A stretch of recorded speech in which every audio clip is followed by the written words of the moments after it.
This is a custom keyboard that you can build for under $150 and it's ultra quiet.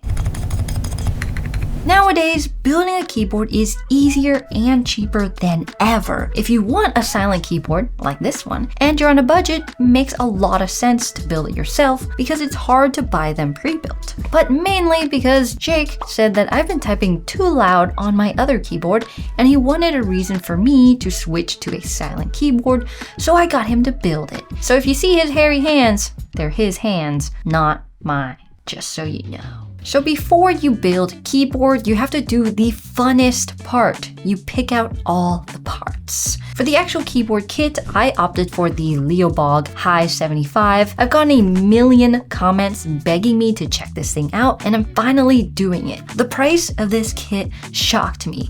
On days like Prime Day or Black Friday, this thing gets as low as $38 for an aluminum keyboard. That's crazy. I honestly can't believe how cheap this hobby has gotten. However, its current retail price is closer to $75, still pretty affordable. For these switches, I mentioned that I opted for a silent build because Jake couldn't focus with my loud keyboard smashing fingers. Clack, clack, clack, clack, clack. I picked out the Akko Fairy Princess switches because one, it's got a cute name, but two, they were pretty affordable at $19 for 45 switches. For this kit, I needed 2 boxes, so the total came out to $38. These are a linear switch, they come pre-lubed because neither of us want to lube switches for hours on end, and you probably don't either. And they're a nice pink and purple color. And finally, for the keycaps, I went into our stash and picked out my favorite sets. This is honestly my favorite part, choosing the keycaps. Here are our contestants. 1, we have the Osu set from Capco. This one is really pink and a little anime girl for me, so it's a no for me on this one. Next up is Must Be Nice by Rip and Dip. Weird name. The set is really cute with cats on it, and I love cats. And oh my gosh, nope, never mind. Next one. What about these Cholulu keycaps from Wuche Studio? This seems promising. Not bad. They would match the case. They're just, boring.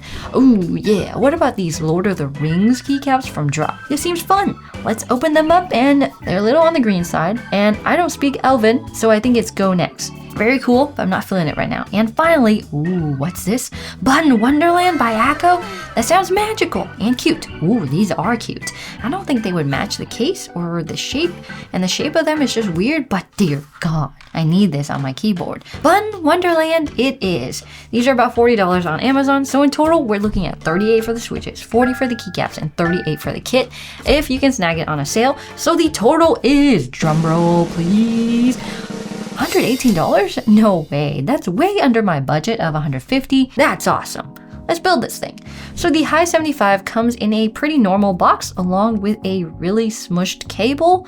Man, this thing is ugly. I don't know why anyone would use this cable unless you really had to. And for some reason, it has 2 switches in it. I think the switches are to hold all the foams in place, so I wouldn't remove them until you have your other switches installed. It has a knob on the top right. It makes a clicking noise whenever you turn it, which I don't mind, but it's a silent build, so it doesn't make sense as the switches are silent and the knob is loud. So all these stabilizers are pre-installed, which is a huge bonus. Back in the day, you had to buy stabilizers separately, put them together, lube them, clip them, and then put them in, only for them to suck anyways. It was my least favorite part of building a keyboard by far. On the back, it has a nice little engraving of Saturn. I think that's Saturn, which is a nice touch. And it has these large circular rubber feet. Not bad. Also, did I mention this thing is aluminum? I mean, it feels solid and insane for $38. And here's what it comes with. You get a whopping total of 5 layers of foam. Between the plate and the PCB, you have a slice of pour-on plate foam, 2 switch pads, and one of them is a PET sheet. These are put in to enhance the sound and reduce unwanted vibrations, which we want for a silent build.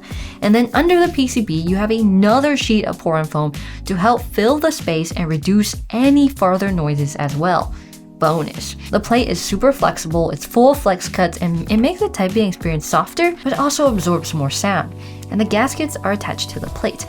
Under the spacebar are two little pieces of foam to help dampen even more sound when hitting your space key. Then the PCB is also full of flex cuts to make it even softer. You get the idea. When taking the keyboard apart, be careful not to break the ribbon cable. My biggest criticism about the design is actually the knob. I had to remove it to take the keyboard apart, and it came apart into two pieces, the gray bit and the red bit. And it was nearly impossible to put back on. In fact, I've broken it many times, only to have to put it back again. It took me about 5 minutes of fidgeting to get it back on right. But besides that, this is not a bad build. Actually, it's really good for the price. And luckily, you probably won't have to take it apart, you just build it. So with a keyboard like this, you're tempted to pop in the switches, pop on the keycaps, and then call it a day. Boom, I got my custom keyboard. But that's a huge mistake.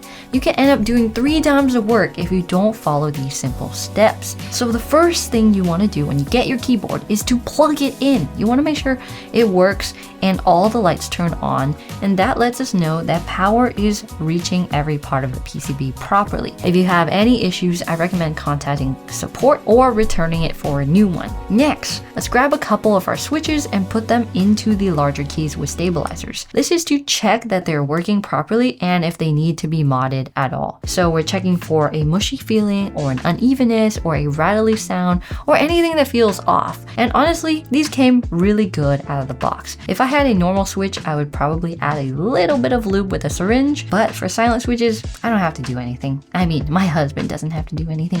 So now that we know the stabs are good, let's put in the rest of our ACO Fairy Princess switches. The PCB has south-facing sockets, which means the LED is on the bottom side instead of the top side. I typically like going in a circle along the outside to make sure everything is aligned properly, and then add the switches in the middle, and boom, done. We even have a few switches to spare.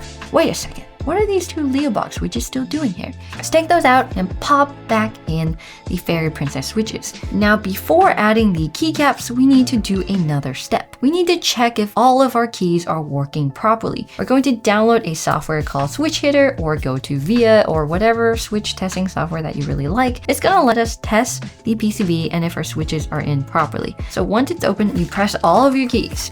And wait a second, it looks like my spacebar actually isn't working properly, which is perfect because I get to show you how to fix it. So go ahead and pull that switch out with a switch puller and look at the little pins on the bottom side. And just like I suspected, when I put in the switch, the pins were slightly misaligned, so one of them got bent.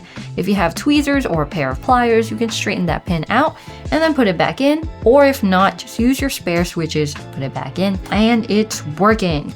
Now for my true favorite part, putting the keycaps on. Bring out Bun Wonderland! What a great name. I just love all the little faces on these keycaps, and I mean, who doesn't like buns, am I right? I sort of want one right now with pork belly. A man who never eats pork buns is never a whole man. I can't wait to see the finished product and hear how it sounds later, and I bet it's super quiet. And here it is, the silent custom mechanical keyboard for only $118. Doesn't look bad either, although I probably could have matched the case and the keycaps, but hey, not complaining. Let's do a typing test and see how fast I can type on it. Not bad. Although the profile is weird, every key is the same shape and they're weirdly round, but the silent switches are so smooth.